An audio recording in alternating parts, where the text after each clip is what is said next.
నా పేరు చెరుకుపల్లి గణేష్ శర్మ, శివాలయ trust board chairman.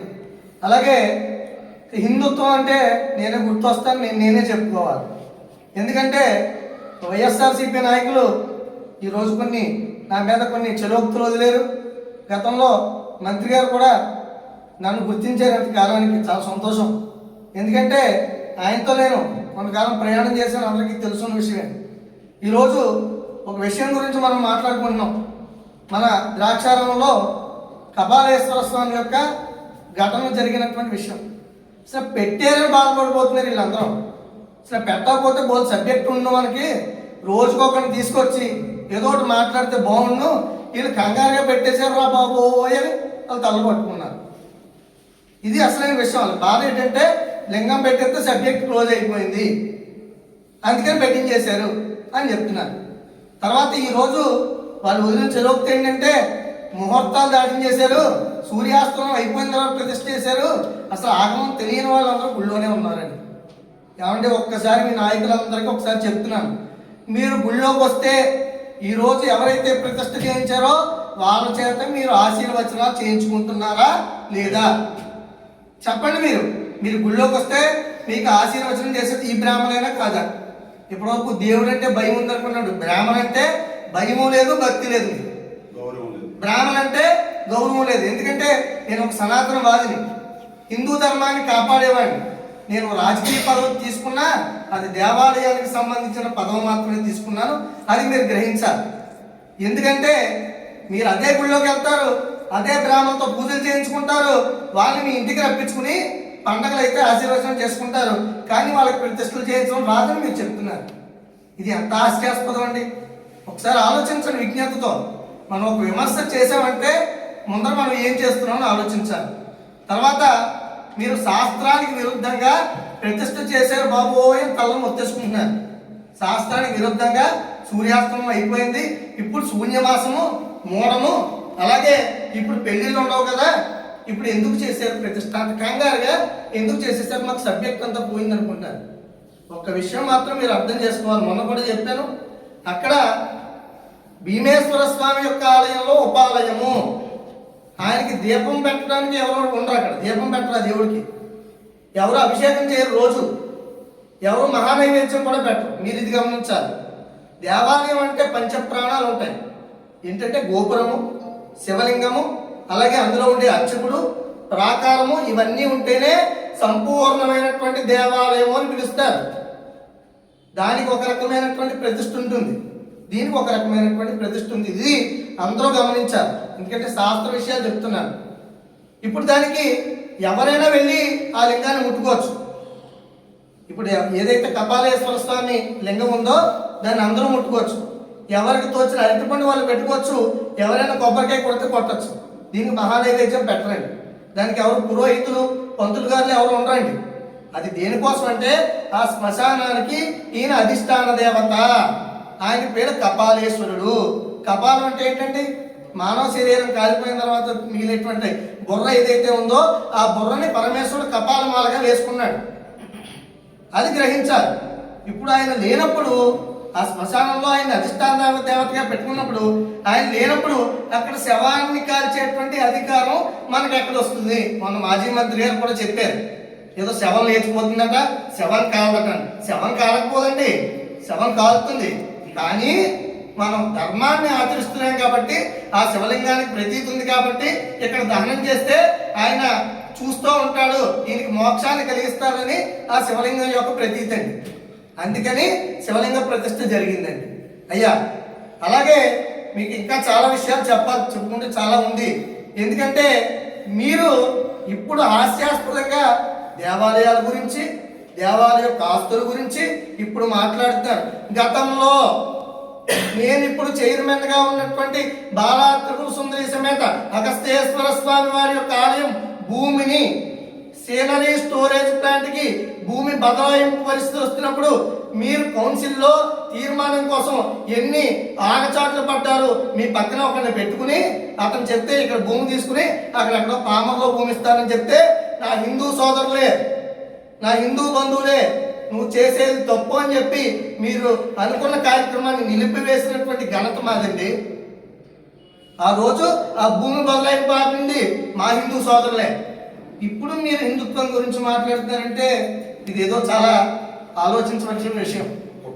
రాజకీయం చేయొచ్చు, కానీ దేవాలయాల దగ్గరే రాజకీయం చేసేవాడు రాజకీయ నాయకుడు అవ్వడు.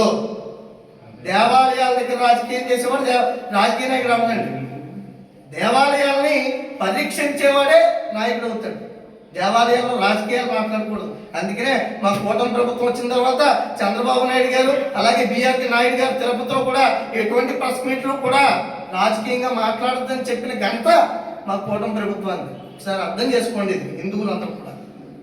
అలాగే మీకు ఇంకో విషయం చెప్తున్నాను. ఏ శాస్త్ర ప్రమాణంగా మీరు ఈ ప్రతిష్టను చేశారని అడుగుతున్నారు. ముఖ్యమైనటువంటి గ్రంథం, దీన్ని ధర్మసింధు అని పిలుస్తారు. ధర్మసింధు ఈ పుస్తకంలో ఏది చెప్తే అదే మనం పాటించాలండి. ఈ పుస్తకంలో ఏం చెప్తే అది పాటించాలి. కానీ అక్కడికి వచ్చి మైకులు పట్టుకుని తప్పు జరిగిపోయింది అని మాటలు మాకు అనవసరం అండి.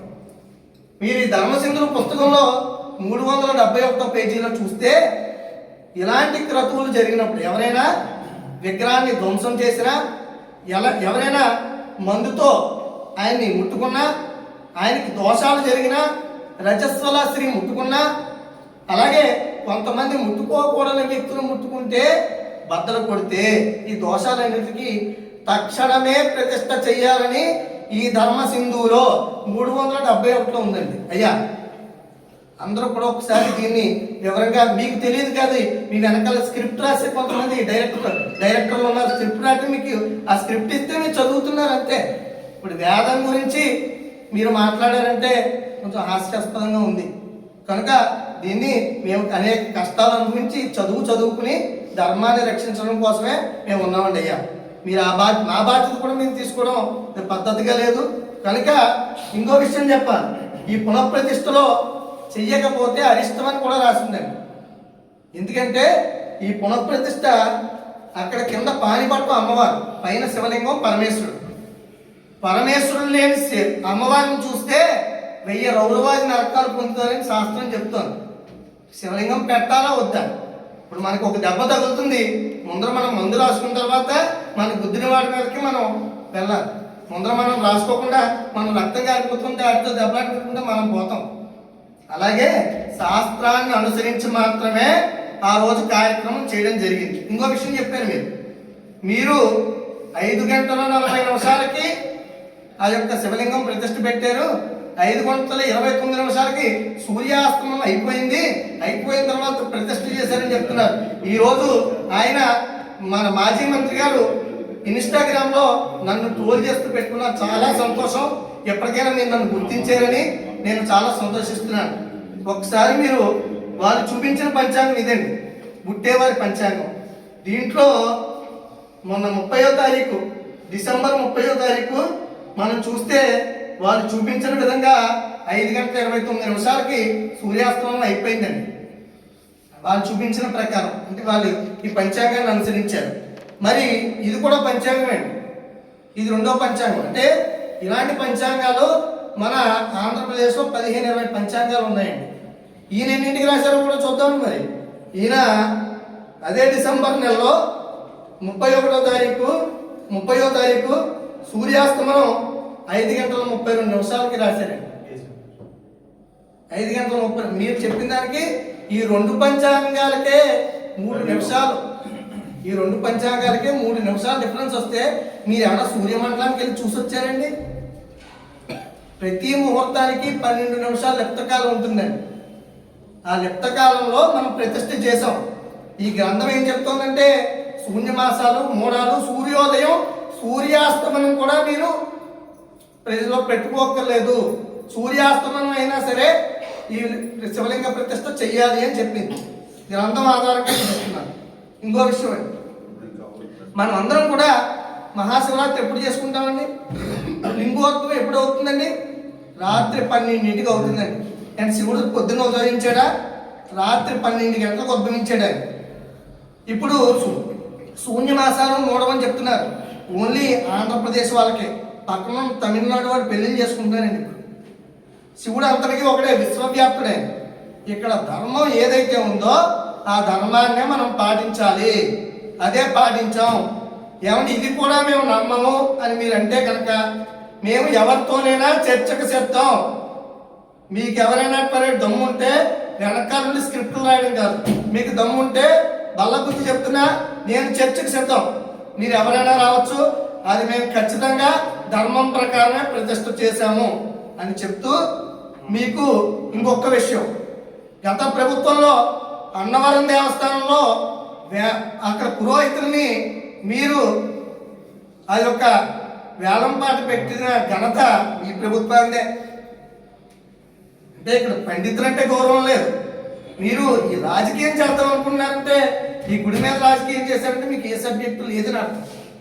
చూడండి, మీరు ఇంకొక విషయం, ఎక్కడో అన్నవరంలో గొడవ జరిగితే ఇదే మాజీ మినిస్టర్ గారు ద్రాక్షారామంలో అక్కడ ఎండోమెంట్ మినిస్టర్ గారిని అన్నవరం నుంచి పంతులు గారిని తీసుకొచ్చి ద్రాక్షారంలో ప్రెస్ మీట్ పెట్టారు. అది కూడా చూసుకోండి.